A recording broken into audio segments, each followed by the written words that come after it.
Hello everyone. In this video, I'm going to show you how to get iron ore in Hytale. Iron ore can be found in caves, or you can just find it by plain old digging downwards and hope for the best. But I'd recommend you that just finding yourself a cave opening will be an ideal start on getting iron ore.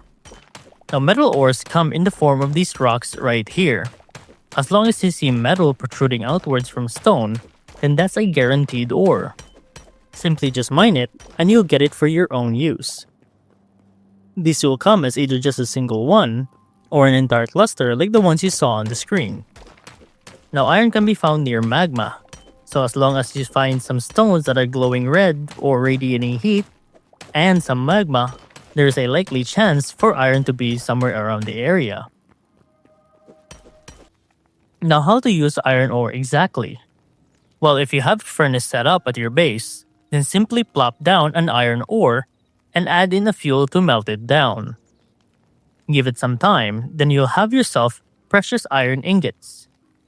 Iron ingots will open the doors to better tools that will make your life easier, like iron axe, iron pickaxe, and an iron shovel.